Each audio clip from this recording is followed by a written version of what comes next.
नमस्कार, स्वागत है आपका राज्यसभा टीवी में। मैं हूं अमृता राय। सबसे पहले दिन भर की सुर्खियों पर एक निगाह। सुरेश पटेल पर हमले का आरोपी पुलिस अधिकारी गिरफ्तार। अमेरिका ने मांगी माफी, एफबीआई ने शुरू की जांच। दिल्ली में मिशन स्कूल पर तोड़फोड़। प्रधानमंत्री ने पुलिस कमिश्नर को किया तलब। 3 महीने में 6वीं वारदात। बिहार में विश्वास मत से पहले जुबानी जंग तेज। राज्यपाल केसरीनाथ त्रिपाठी ने जेडीयू के आरोपों को किया खारिज। जीतन राम मांझी के तेवर बरकरार। दिल्ली से हटा राष्ट्रपति शासन। शनिवार को केजरीवाल मंत्रिमंडल की शपथ। मनीष सिसोदिया ने कहा, मुफ्त नहीं होगी वाईफाई सुविधा। और पाकिस्तान की एक मस्जिद में आत्मघाती हमला, 20 की मौत, 50 से ज्यादा लोग जख्मी। और आइए देखते हैं आज की पहली खबर।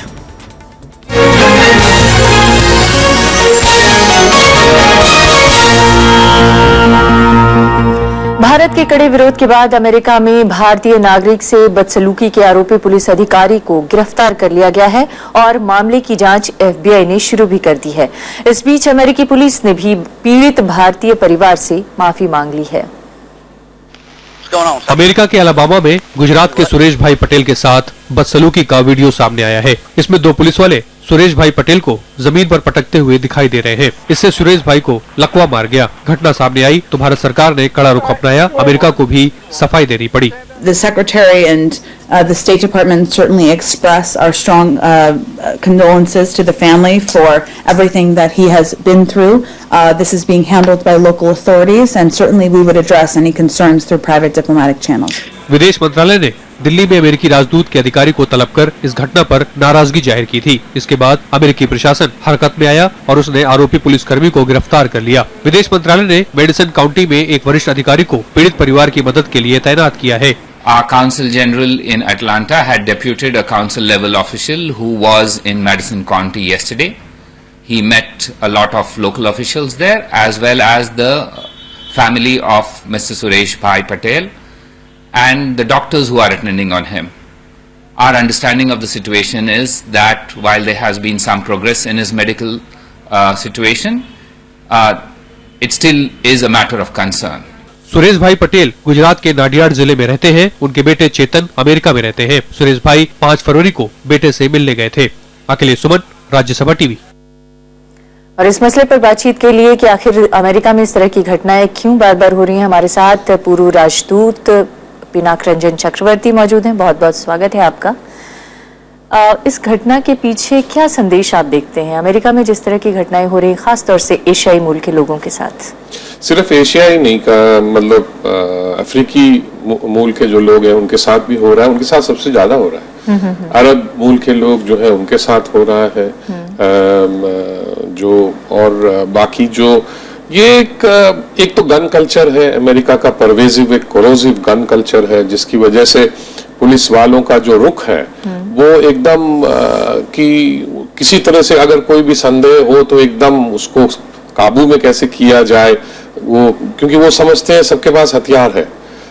क्योंकि गन आप अमेरिका में कोई भी जाके गन खरीद सकता है। अभी तो हमने हाल में ये भी देखा। लेकिन ये तो पुलिस वालों ने किया है, ये तो एक तरह से पुलिस मानसिकता और कट्टर सोच का भी प्रतीक है। वो भी है, बिल्कुल है। हाँ। जो रेसिस्ट जो टेंडेंसीज हैं वो एज्यूम कर लेते हैं कि वो एक ब्लैक आदमी है या एशियन आदमी है, वो गिल्टी है before he is proven innocent, तो उसको किसी तरह से मारपीट करके उसको रोक दिया जाए। देखिए किसी और देश में ऐसा नहीं होता है। अगर एक आदमी जो फॉरेनर जाहिर है फॉरेनर है, अंग्रेजी नहीं बोल पा रहा है, कह भी रहा है कि इंडियन नो इंग्लिश, और वो दूसरा जो वीडियो अगर आपने देखा हो तो उसमें दिख रहा है कि वो कह रहा है कि वो this guy doesn't know English, तो फिर आप उसको किसी और तरह से डील करिए, न कि आपका स्टैंडर्ड ऑपरेटिंग प्रोसीजर है जो उसको मारपीट करके पहले हैंडकफ करके उसको नीचे गिरा दो धक्का मार के और असॉल्ट करके।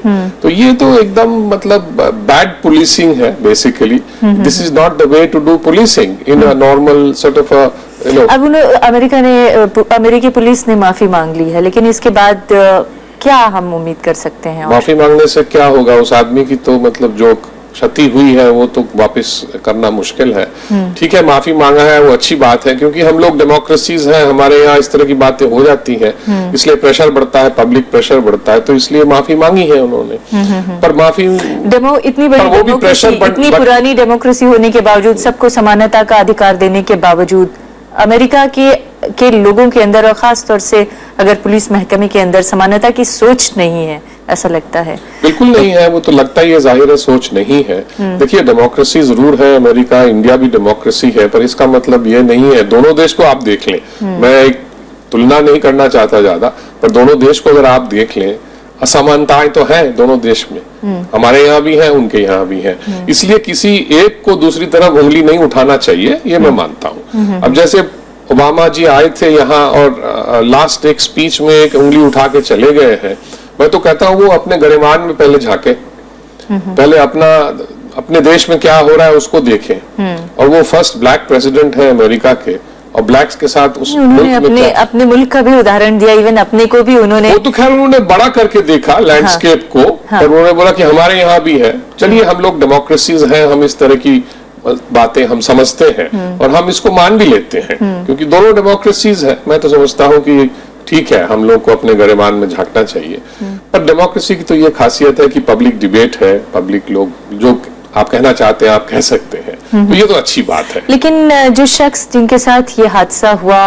वो कह रहे थे नो इंग्लिश, और ऐसे बहुत सारे लोग और भी जाते होंगे और होंगे जिनको कि इंग्लिश नहीं आती, उनके साथ क्या सुलूक किया जाना चाहिए और उनके साथ किस तरह से वहां की पुलिस को, वहां की सुरक्षा एजेंसियों को व्यवहार करना चाहिए? क्या अमेरिका को इसके बारे में सोचने की जरूरत नहीं है? बिल्कुल सोचने की जरूरत है। उनकी पुलिस ट्रेन नहीं है इस तरह से लोगों को डील करने में, वो सिर्फ एक ही तरह तरीका जानती है कि उसको अगर कोई आदमी सस्पिशियसली घूम रहा हो जिसको वो पहचान ना पाए, या किसी ने बोला कि भाई एक आदमी ये फुटपाथ पे चल रहा है, वो आके समझते हैं कि इसको तो पहले किसी तरह से काबू में कर लिया जाए, और बातचीत कर नहीं पा रहे थे कि भाई आप कौन हैं, कहाँ रहते हैं, वो कोशिश तो वो कर रहे थे समझाने की। मैं मानता हूं इस तरह के सिचुएशन में पुलिस वाले को उनको ले जाना चाहिए था कि चलिए साहब, हमारे इंडिकेशन में साइन लैंग्वेज में ही जिस घर की तरफ वो पॉइंट कर रहे थे वहां ले जाते, वो बेल बजाते, कोई अंदर से उनकी बेटी आती, कोई आता, वो उनको अंग्रेजी में समझा देते, बात खत्म हो जाती। पर ये नहीं किया, क्योंकि उनकी आदत नहीं है इस तरह से जो सिविलाइज्ड बिहेवियर करनी चाहिए किसी एक टूरिस्ट के साथ, उनको आदत ही नहीं है। इस तरह की पुरानी घटनाएं भी कई बार अमेरिका में देखने को मिली हैं, जब एशियाई मूल के साथ, इवन भारतीयों के साथ घटना हुई है। अभी ज्यादा दिन नहीं हुए जब देवयानी खोब्रागड़े के साथ जो वहाँ की सुरक्षा एजेंसियों ने किया, वो बहुत बड़ा मुद्दा बना। तो क्या आपको लगता है कि इसे और ज्यादा राजनयिक स्तर पर और गंभीरता से उठाए जाने की जरूरत है, या माफी मांग लेना काफी है? देखिए, देवयानी वाला तो उसमें अंतर है, जो वहां हुआ वहां पे डिप्लोमेटिक इम्यूनिटी का सवाल था, और फिर अगेन पुलिस कहती है कि हमको बताया गया अरेस्ट करो, हमने अरेस्ट किया, हमने स्टैंडर्ड ऑपरेटिंग प्रोसीजर्स अडॉप्ट किए, तो जो भी देवयानी के साथ हुआ, तो उसमें जो भी हुआ फिर भी हमने प्रोटेस्ट किया, क्योंकि हमने सोचा कि ये ठीक नहीं है, उचित नहीं है, कोई जरूरत नहीं थी ये सब करने की। अब पुलिस कैसे अब डील करेगी, क्या चेंजेस आएंगे, मुझे तो लगता नहीं, ये तो रोज का हिसाब है वहां अमेरिका में। America is one of the most violent countries in the world, इसमें कोई शक नहीं है। वहां सबसे ज्यादा रेप्स होते हैं और सबसे ज्यादा गन किलिंग्स होते हैं, लोग आजकल स्कूल में जाके गोलियां चला देते हैं।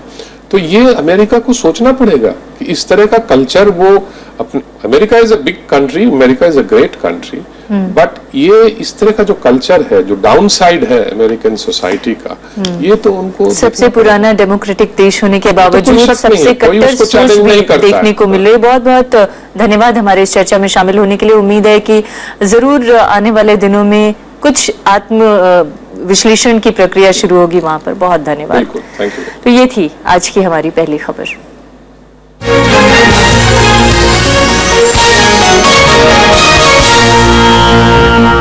एक ब्रेक के लिए रुकेंगे, ब्रेक के बाद भी खबरें जारी रहेंगी।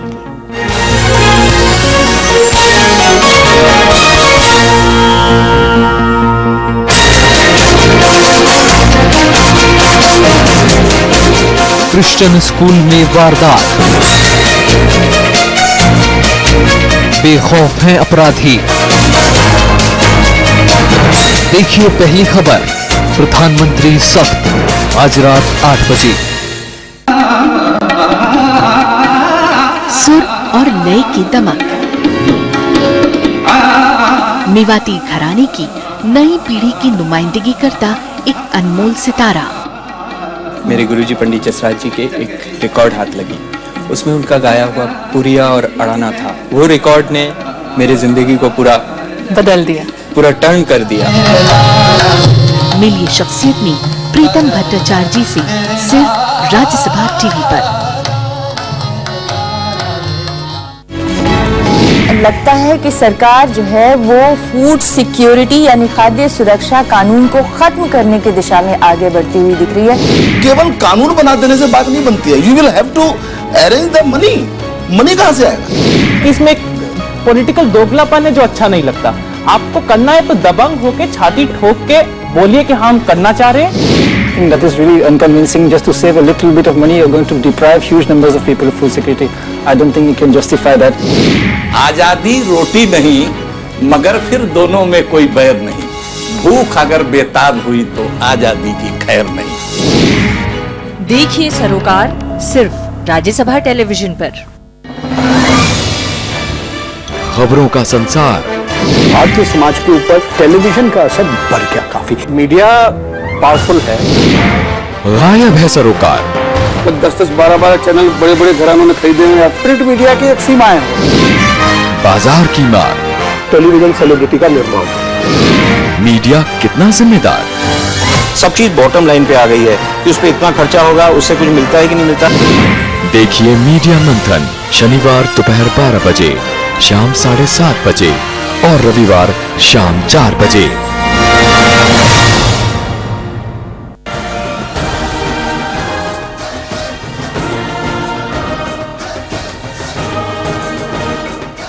विदेश वार्ताएं या फिर यात्राएं, इराक संकट से जुड़ी खबरों से उधर अगवा की गई भारतीय जहां भी है अंतर्राष्ट्रीय घटनाएं, हर जगह है राज्यसभा टीवी की टीम।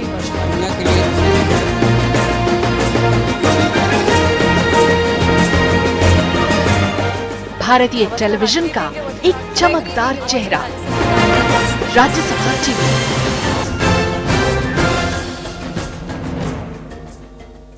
राज्यसभा टेलीविजन की खास श्रृंखला महामहिम राज्यपाल में आपका स्वागत है।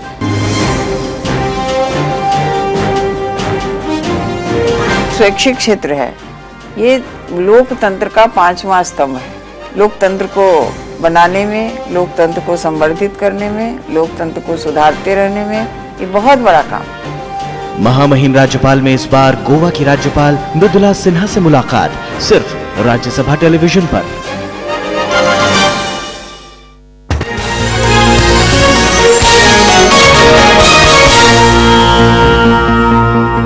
दिल्ली के एक क्रिश्चियन स्कूल में तोड़फोड़ की घटना पर पहली बार केंद्र सरकार हरकत में आई है। प्रधानमंत्री नरेंद्र मोदी ने पुलिस कमिश्नर को तलब कर दोषियों के खिलाफ कड़ी कार्रवाई के निर्देश दिए हैं, जबकि मानव संसाधन विकास मंत्री स्मृति ईरानी ने भी स्कूल का दौरा किया। पिछले 3 महीने के दौरान क्रिश्चियन संस्थानों को 6वीं बार दिल्ली में निशाना बनाया गया है। बसंत विहार के इस होली चाइल्ड ऑक्सलम स्कूल की प्रिंसिपल के दफ्तर में तोड़फोड़ और चोरी की बात सामने आई है। पुलिस के मुताबिक गुरुवार की रात इस घटना को अंजाम दिया गया और सबूत मिटाने के लिए सीसीटीवी कैमरों को भी तोड़ दिया गया। Do you think it's a case of vandalism? No. No. No religious articles are touched. No religious articles are being destroyed, so it is not a religious. No vandalism has occurred. Yeah. Christian school में हुई इस वारदात की गंभीरता को देखते हुए केंद्रीय मानव संसाधन विकास मंत्री स्मृति ईरानी भी मौके पर पहुंची। ईरानी वसंत कुंज के इसी स्कूल से पढ़ाई भी कर चुकी हैं। प्रधानमंत्री नरेंद्र मोदी ने भी Delhi police commissioner BS Bassi को तलब किया। बस्सी ने मामले की गहन जांच और ईसाई समुदाय के लोगों को सुरक्षा का भरोसा दिया है। उन्होंने जो है अपनी गहन चिंता प्रकट की। जो पहले भी कुछ इंसिडेंट्स हुए जिसमें चर्च में आग लगी थी और उसके अलावा उसके जो है कुछ अन्य इंसिडेंट हुए, उनके बारे में उन्होंने अपनी गहन चिंता प्रकट की। उन्होंने मुझे इस बात की ताकीद की है कि दिल्ली पुलिस इफेक्टिव कदम उठाए ताकि इस प्रकार के इंसिडेंट्स जो हैं करने वालों को पकड़ा जाए। हालांकि ईसाई पादरियों ने ऐसे हमलों पर चिंता जाहिर की है और सरकार से पुख्ता सुरक्षा की मांग की है। यही हमें अचंभा हो रहा है कि उन्होंने ये आश्वासन देने के बावजूद कि वो कुछ करेंगे, उसके बाद ये सब हो रहा है, इसलिए हमें और आश्चर्य हो रहा है और दुख हो रहा है कि इतना सब होने के बावजूद क्यों सुरक्षा प्रदान नहीं की जा रही है और क्यों इसको पुलिस इसमें अभी तक कामयाब नहीं हुई। दरअसल पिछले कुछ समय से दिल्ली के गिरजाघरों में कई हमले हुए हैं। 1 दिसंबर को दिलशाद गार्डन के चर्च में आगजनी हुई थी। 7 दिसंबर को जसोला के चर्च में मास के दौरान पथराव हुआ था। 3 जनवरी को रोहिणी के चर्च में आगजनी की घटना हुई थी और 14 जनवरी को विकासपुरी के चर्च में तोड़फोड़ हुई थी, जबकि 2 फरवरी को वसंत कुंज के चर्च में भी तोड़फोड़ की घटना सामने आई थी। पूर्वोत्तर के दौरे पर गए गृह मंत्री राजनाथ सिंह ने भी दिल्ली पुलिस के कमिश्नर से फोन पर बातचीत की है और दोषियों के खिलाफ कड़ी कार्रवाई की मांग की है। अनु दीवान, राज्यसभा टीवी। 10 फरवरी को आए दिल्ली चुनाव के नतीजे के बाद आम आदमी पार्टी के नेता अरविंद केजरीवाल कल मुख्यमंत्री पद की शपथ लेने वाले हैं। रामलीला मैदान में होने जा रहे शपथ ग्रहण समारोह में 35,000 लोगों के बैठने के इंतजाम किए गए हैं, ऐसा बताया जा रहा है। आम आदमी पार्टी ने इस मौके पर प्रधानमंत्री समेत तमाम केंद्रीय मंत्रिमंडल के नेताओं और दिल्ली के 7 सांसदों को भी न्योता दिया है। इस बीच वादों को लेकर भी आम आदमी पार्टी स्थिति साफ कर रही है। पार्टी ने कहा है कि वाईफाई सेवा पूरी तरह से फ्री नहीं होगी। हालांकि पार्टी ने अपने घोषणा पत्र में ये वादा जरूर किया था। दिल्ली का रामलीला मैदान शपथ ग्रहण के लिए तैयार है। आम आदमी पार्टी के संयोजक अरविंद केजरीवाल मुख्यमंत्री के तौर पर शनिवार की सुबह 11 बजे शपथ लेंगे। उनके साथ 6 मंत्री भी शपथ लेंगे। इन मंत्रियों की सूची राजभवन को भेजी जा चुकी है। डिप्टी सीएम के दावेदार मनीष सिसोदिया ने शपथ ग्रहण के लिए बुलाए गए लोगों के बारे में जानकारी दी। केंद्र के सभी मंत्रियों को, प्रधानमंत्री जी को, किरण बेदी जी को, माने जो लीडर ऑफ ये हैं दोनों पार्टीज के चीफ मिनिस्टर लीडर्स थे, उनको बुला लिया जाए। चुनाव नतीजे आते ही आम आदमी पार्टी ने वादों को पूरा करने की दिशा में काम करना शुरू कर दिया और इसके लिए मुख्य सचिव को निर्देश दिए गए हैं। लेकिन इस बीच मनीष सिसोदिया ने कहा है कि दिल्ली में वाईफाई की सुविधा मुफ्त नहीं होगी, बल्कि इसमें कुछ शर्तें शामिल होंगी। हालांकि पार्टी के घोषणा पत्र में पूरी दिल्ली में मुफ्त वाईफाई की बात कही गई थी। केजरीवाल ने जो जनता से फ्री पानी, बिजली, वाईफाई इस तरह की जो बातें मन लुभावनी करी, मुझे लगता है जनता ने उस नाते से और दूसरा जो एक क्षमा याचना उनकी ओर से हुई कि हमें एक मौका दे दिया जाए। दिल्ली की जनता भावुक है, उस भाव में आकर के उन्होंने ये मौका दिया है कि देखिए वो क्या करता है, एक मौका दे करके देखिए। इससे पहले शुक्रवार को केंद्रीय कैबिनेट की बैठक हुई। कैबिनेट ने दिल्ली में राष्ट्रपति शासन हटाने की सिफारिश कर दी। इसके बाद नई सरकार के गठन का रास्ता साफ हो गया है। Bureau report, Rajya Sabha TV. Bihar से खबर है। बिहार में विश्वास मत की तारीख नजदीक आने के साथ ही जुबानी जंग बढ़ती जा रही है। राज्यपाल केशरीनाथ त्रिपाठी ने पूर्व मुख्यमंत्री और जेडीयू नेता नीतीश कुमार के आरोपों को पूरी तरह से खारिज किया है। जेडीयू अब भी आरोपों पर अपने कायम है। जेडीयू के तीखे आरोपों के बाद राज्यपाल केशरीनाथ त्रिपाठी मीडिया के सामने आए। राज्यपाल ने कहा कि सत्र बुलाने का फैसला 20 जनवरी को ही हो गया था और नीतीश कुमार के आरोपों में कोई दम नहीं है। संवैधानिक अनिवार्यताओं के और संवैधानिक जो इसमें प्रावधान है उनकी उपेक्षा में कैसे करूं? मैं संवैधानिक पद पर हूं, तो मुझे तो संविधान की मर्यादा की रक्षा करना है। अब राजनीतिक दृष्टिकोण से नीतीश जी और उनके साथी कोई बयान दे दे, लेकिन वो बयान उचित नहीं है। राज्यपाल की दलील से जेडीयू सहमत नहीं है। पार्टी का आरोप है कि बीजेपी ने ये नाटक रचा है, वो इसका चुनावी लाभ लेना चाहती है। ये सब बीजेपी के कारण हो रहा है, यानी भारत सरकार और गवर्नर के जरिए ये सब करा रहे हैं। ये सारी चीजें जो है वो मांझी नहीं कर रहा है, ये करवा रहे हैं सब।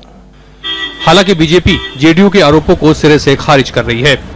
नैतिकता का लबादा ओढ़कर मुख्यमंत्री के पद से इस्तीफा दिया था, तो क्या बिहार की जनता ने नीतीश कुमार को दोबारा जनादेश दे दिया मुख्यमंत्री बनने के लिए कि वो 8 दिन 10 दिन भी इंतजार नहीं है? उधर मुख्यमंत्री जीतन राम मांझी के तेवर बेहद आक्रामक हैं। मांझी ने कहा कि नीतीश उन्हें अपनी कठपुतली समझ बैठे थे। उनको ये समझने में गलती कर गए कि हमारे हाथ का कठपुतला बनेगा, ये समझने में उन्होंने गलती कर दी। हम समझते हैं कि ये गलती उन्होंने की और महागलती की जो नहीं समझना चाहिए था। जेडीयू प्रवक्ता नीरज कुमार ने मुख्यमंत्री पर एफआईआर दर्ज कराने के लिए राज्य के पुलिस प्रमुख को चिट्ठी लिखी है। मुख्यमंत्री ने गुरुवार को बिहार में ठेकों में कमीशन लेने की बात कही थी। Bureau report, Rajya Sabha TV. और अब रेल दुर्घटना की खबर। बेंगलुरु से एर्नाकुलम जा रही इंटरसिटी एक्सप्रेस आज अंकेल के पास हादसे का शिकार हो गई। दुर्घटना में 10 यात्रियों की मौत हो गई है, जबकि 100 से ज्यादा लोग घायल हैं। घायलों में 17 लोगों की हालत गंभीर बताई जा रही है। रेल मंत्रालय ने घटना की जांच के आदेश दिए हैं। प्रधानमंत्री और राज्यसभा के उपसभापति पीजे कुरियन ने इस पर गहरा दुख जताया है। बेंगलुरु एर्नाकुलम इंटरसिटी एक्सप्रेस शुक्रवार सुबह 6:15 बजे रवाना हुई, लेकिन 1.5 घंटे के बाद ही ट्रेन के 9 डिब्बे पटरी से उतर गए। रेल मंत्री सुरेश प्रभु के मुताबिक अंकेल के पास पटरी पर गिरे बोल्डर से ट्रेन टकरा गई, जिसके बाद रेलवे ने राहत और बचाव का काम शुरू कर दिया। Total seriously injured people are 17, total death are 10 as far as reported, there are some minor injuries, all dead bodies have been shifted, all injured have been sent to the various hospital. केंद्रीय कानून मंत्री DV Sadananda Gowda ने घटनास्थल का मुआयना किया। दुर्घटना की जिम्मेदारी तय करने के लिए जांच के आदेश दिए गए हैं। Derailment can happen only on the 3 accounts.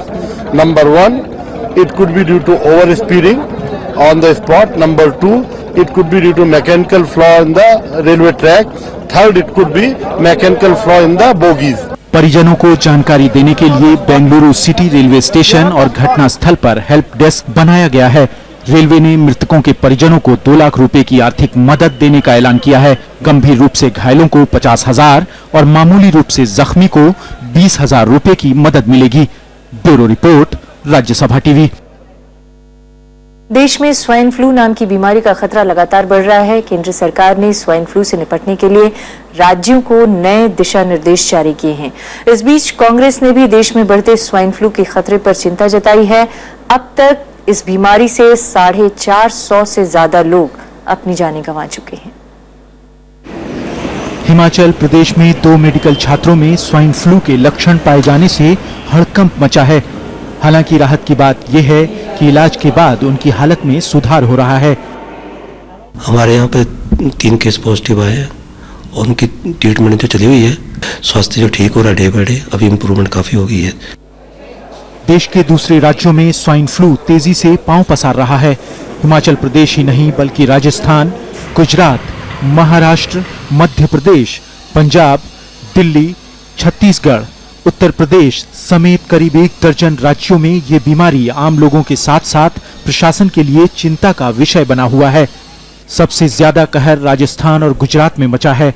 Rajasthan में इस साल अब तक स्वाइन फ्लू से 130 लोगों की जानें जा चुकी हैं। वहीं पड़ोसी राज्य गुजरात में 116, तेलंगाना में 42, महाराष्ट्र में 43 और पंजाब में 19 लोगों की मौत हो चुकी है। इस बीच कांग्रेस ने भी स्वाइन फ्लू के बढ़ते मामलों पर चिंता जताई है और हम ये उम्मीद करते हैं कि ये सरकार जल्द से जल्द इसके ऊपर कार्रवाई करेगी। वैक्सीनेशंस के प्रॉपर इंतजाम कराए जाएंगे। सारे हॉस्पिटल्स में सारी व्यवस्थाएं इंटैक्ट हैं और दवाइयां पूरी हैं। मैं फिर कहूंगा इसमें घबराने की जरूरत नहीं है, लेकिन अलर्ट रहना चाहिए। केंद्र सरकार ने स्वाइन फ्लू के मामलों से निपटने के लिए राज्यों को नए दिशा निर्देश जारी किए हैं।